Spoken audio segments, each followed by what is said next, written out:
حضرت عمر رضی اللہ تعالیٰ عنہ نے 6 شورا قائم کی. حضرت ابن عمر رضی اللہ تعالیٰ عنہ کو مشورے میں لے لینا مگر اسے امیر نہ بنانا.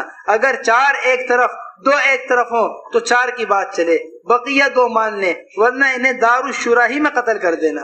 اگر دونوں دو ایک طرف ہوں 3 ایک طرف ہوں, اگر دونوں طرف 3 ہوں تو اس طرف کی بات جس طرف ابن عوف عبد الرحمن بن عوف ہوں اس طرف کی بات. یہ بنایا قاعدہ, یہ بات بتائی کہ اگر دونوں طرف 3 ہوں تو اس طرف کی بات جس طرف عبد الرحمن بن عوف ہوں, بقیہ 3 مان لیں ورنہ انہیں وہیں قتل کر دو. حضرت ابن عوف رضی اللہ تعالیٰ نے کہا بھائی 6 کو آپس میں جوڑنا مشکل ہے, 6 کے بجائے 3 ہو جاؤ. آخر ابن عوف, حضرت علی, حضرت عثمان رضی اللہ تعالیٰ عنہ یہ 3 قرار پائے گئے. حضرت ابن عوف رضی اللہ تعالیٰ عنہ نے 3 دن کی مہلت مانگی کیونکہ حضرت عثمان حضرت ابن عوف کے حضرت علی کی نسبت زیادہ قریب تھے. حضرت عثمان رضی اللہ تعالیٰ عنہ حضرت ابن عوف عبد الرحمن بن عوف رضی اللہ تعالیٰ عنہ کے حضرت علی رضی اللہ تعالیٰ عنہ کے نسبت زیادہ قریب تھے. یعنی قرابت داری کی وجہ سے کسی کو مقدم نہ کروں اور جلدی نہ کروں. حضرت ابن عوف رضی اللہ تعالیٰ عنہ نے مدینے کے 100% مسلمانوں کی رائے معلوم کی, حتیٰ کہ کنواری قریب النکاح لڑکیوں کی رائے بھی معلوم کر لی. حضرت عمار بن یاسر اور ایک کے علاوہ سب حضرت عثمان کے حامی تھے. آخر رات میں حضرت ابن عوف رضی اللہ تعالیٰ نے کہا اے فلاں, حضرت علی و عثمان رضی اللہ عنہما کے پاس جاؤ, دونوں کو بلا کر لاؤ. میں 3 دن سے سویا نہیں ہوں. عبد الرحمن اسے کہتے ہیں ذمہ داری. اللہ اللہ, میں 3 دن سے سویا نہیں ہوں. حضرت علی رضی اللہ تعالیٰ عنہ آئے. حضرت عبد الرحمن بن عوف رضی اللہ تعالیٰ نے کہا ارے علی, میں تم سے بیعت ہوتا ہوں کہ تم خدا, رسول صلی اللہ علیہ وسلم اور شیخین رضی اللہ عنہما کی مانو گے. حضرت علی نے کہا شیخین کا اتباع مشکل ہے. حضرت عثمان رضی اللہ تعالیٰ سے کہا تم سے انہی شرطوں کے ساتھ بیعت ہوتا ہوں. انہوں نے کہا منظور ہے. اس کے بعد ابن عوف رضی اللہ تعالیٰ مسجد گئے, ممبر پر بیٹھ کر حضرت علی رضی اللہ تعالیٰ کو بلایا. سب کے سامنے انہی شرطوں کے ساتھ بیعت ہوئے. حضرت علی رضی اللہ تعالیٰ نے وہی جواب دیا.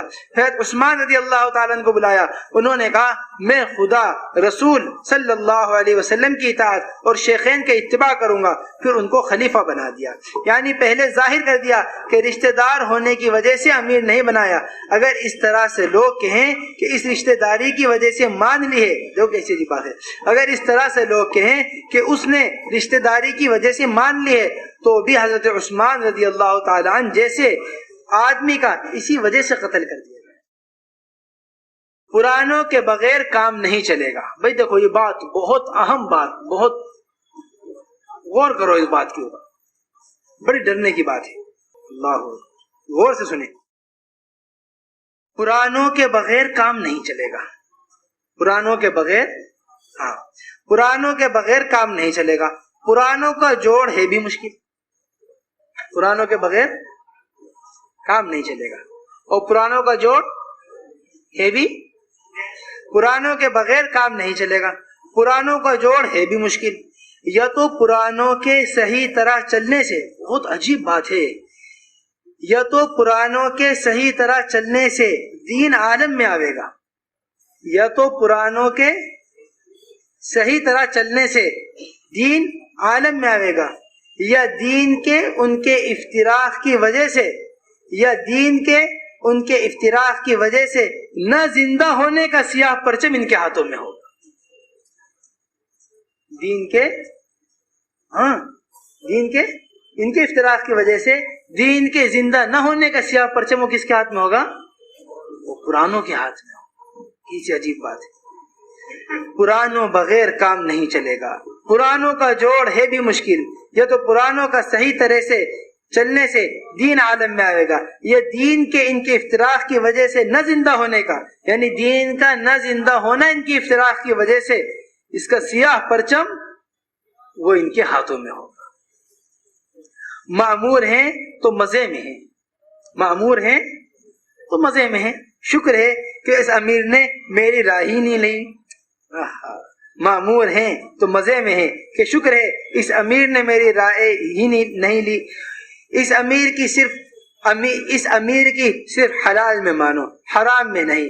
چاہے امیر مرتکب حرام ہو، چاہے امیر مرتکب حرام ہو پھر بھی اس کی مانو، چاہے امیر مرتکب حرام ہو پھر بھی اس کی مانو۔ حضور اکرم صلی اللہ علیہ وسلم نے فاسق و فاجر کے پیچھے نماز پڑھنے کا حکم دیا ہے۔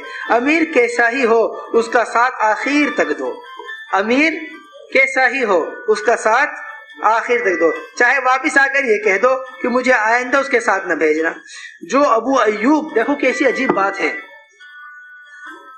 جو ابو ایوب رضی اللہ تعالی عنہ، جو ابو ایوب انصاری رضی اللہ تعالی عنہ حضور اکرم صلی اللہ علیہ وسلم کے ساتھ، حضرت ابو بکر رضی اللہ تعالی عنہ کے ساتھ، حضرت عمر رضی اللہ تعالی عنہ کے ساتھ، حضرت عثمان رضی اللہ تعالی عنہ کے ساتھ، حضرت علی رضی اللہ تعالی عنہ کی عمارتوں میں چلے تھے، خلفائے راشدین اور اللہ کے رسول کی عمارتوں میں چلے تھے، وہ صرف اجتماع کی وجہ سے، تاکہ مسلمان مجتمع رہیں، یزید جیسے کہ معمور بن کر چلے۔ بات جو ابو ایوب انصاری رضی اللہ تعالی عنہ حضور اکرم صلی اللہ علیہ وسلم، ابو بکر عمر عثمان علی رضی اللہ مجمعین کی عمارتوں میں چلے تھے، وہ صرف مسلمانوں کے اجتماع کی وجہ سے یزید کے مامور بن کر چلے۔ حضرت ابو ایوب رضی اللہ تعالیٰ عنہ ایک سال مروان بن عبد الملک کے امیر ہونے کی وجہ سے نہ گئے تو افسوس کرتے تھے کہ میں نے سال کھو دیا، کیوں میں نے سال کھو دیا۔ پھر ہمیشہ آخر تک یزید بن معاویہ کے ماتحت بن کر چلے۔ مغفور لہم، مغفور لہم والی حدیث کی جماعت کا امیر یزید ہی تھا۔ مغفور لہم والی جماعت کی حدیث کی جماعت کا امیر یزید ہی تھا، اس وجہ سے اس کو زیادہ برا بلا مت کہا کرو۔ ارے اس نے تو دیکھو تو صحیح کیسی عجیب بات حضرت فرما رہے ہیں، کیسی عجیب بات ہے۔ ارے اس نے تو سیاست میں حضرت حسین رضی اللہ تعالیٰ عنہ کو شہید کیا تھا۔ کس نے؟ یزید نے۔ ارے اس نے تو سیاست میں حضرت حسین رضی اللہ تعالیٰ عنہ کو شہید کیا تھا کہ حضرت حسین رہے تو ملک ہاتھ سے چلا جائے گا۔ تم نے تو سیاستاً حضور اکرم صلی اللہ علیہ وسلم کے ہر حکم کو قتل کر دیا۔ تم نے تو سیاستاً، اس نے تو سیاست میں حضرت حسین کو شہید کیا تھا، تم نے تو سیاست میں حضور اکرم صلی اللہ علیہ وسلم کے ہر حکم کو ہی قتل کر دیا۔ حضرت حسین رضی اللہ تعالیٰ نے حکم خدا پر ہی جان دی تھی، ہم اس وقت تک کام کرنے والے نہیں بنیں گے جب تک سب کے ساتھ جڑ کر چلنا نہ آوے۔ ہم اس وقت تک کام کرنے والے نہ بنیں گے جب تک سب کے ساتھ جڑ کر چلنا نہ آوے، اور خود کو کسی قابل نہ سمجھیں اور اپنے کو کسی عمل پر کچھ مل جانے کے اہل نہ سمجھیں۔ اللہ تبارک و تعالی ہمارے درمیان اجتماعیت پیدا کرے۔ یہ حضرت کا بیان اجتماعیت سے متعلق حجاز مقدس کا بیان ہے، تو اس واسطے اس بات کا بڑا اہتمام، خاص طور سے یہ جو باتیں اس بیان کے درمیان میں کہی گئی ہیں، حضرت کے واقعات، ان کو یہ خاص طور سے پرانوں سے متعلق بیان تھا، پرانے ساتھیوں سے متعلق، اس واسطے حتی الامکان ہمارے ساتھیوں کے اندر اجتماعیت۔ رات حضرت نے پوری بات اسی کے اوپر کی تھی کہ ہر حال کے اندر ساتھیوں میں کیا ہو؟ اجتماعیت ہو۔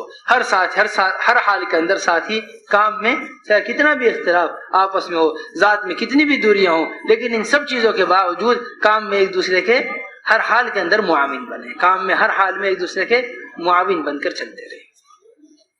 یہ دوسرا بیان ہے حضرت کا۔ نحمده ونصلي على رسوله الكريم، اما بعد، یہ بہت اہم بیان ہے حضرت کا۔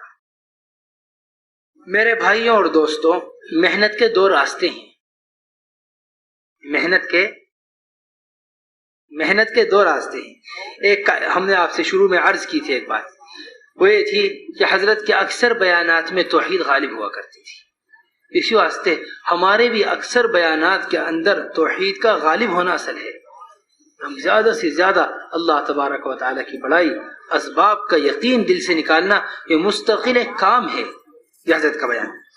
میرے بھائیوں اور دوستوں، محنت کے دو راستے ہیں، ایک کائنات سے فائدہ حاصل کرنے کی محنت، دوسرے کائنات کے خالق سے فائدہ حاصل کرنے کی محنت۔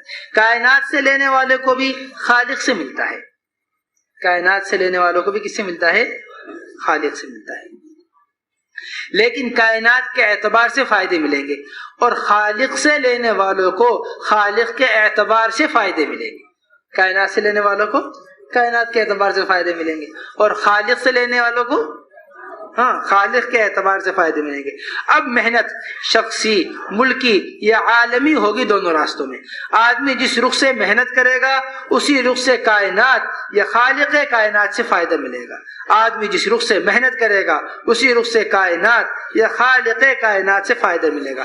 محنت کی تین شکلیں بنی، محنت کی تین شکلیں بنی، ایک صالحین کی محنت، دوسری انبیاء علیہ الصلوۃ والسلام کی محنت، تیسری سید الانبیاء صلی اللہ علیہ وسلم والی محنت۔ یہ ہے اصل بات قرآنوں کے اعتبار سے کہ محنت کی کتنی شکلیں ہیں؟ تین شکلیں۔ ایک کون سی محنت؟ صالحین کی محنت، دوسری محنت انبیاء علیہ الصلوۃ والسلام کی محنت، تیسری محنت سید الانبیاء صلی اللہ علیہ وسلم والی محنت۔ محنت ایک ہی ہے لیکن شکلیں اور میدان تین ہیں، ایک ذات میدان ہو تو صالحین والی محنت، ایک ذات میدان ہو تو صالحین والی محنت، یا ایک علاقہ میدان ہو تو انبیاء علیہ الصلوۃ والسلام والی محنت۔ سارے عالم کو میدان بناؤ تو سید الانبیاء صلی اللہ علیہ وسلم والی محنت۔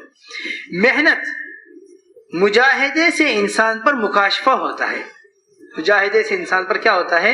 یعنی جس چیز پر انسان محنت کرتا ہے، مجاہدہ کرتا ہے، وہ چیز کھل کر انسان کے سامنے آتی ہے۔ مجاہدے سے انسان پر مکاشفہ ہوتا ہے۔ ہم نے دیکھا زمین پر سونا، چاندی، کھیت، باغ ہیں، مزید محنت سے پتہ چلا کہ اس میں پیٹرول اور فلاں فلاں گیس بھی ہے، مشاہدہ بڑھتا رہا۔ مشاہدہ ہی محرک محنت ہے۔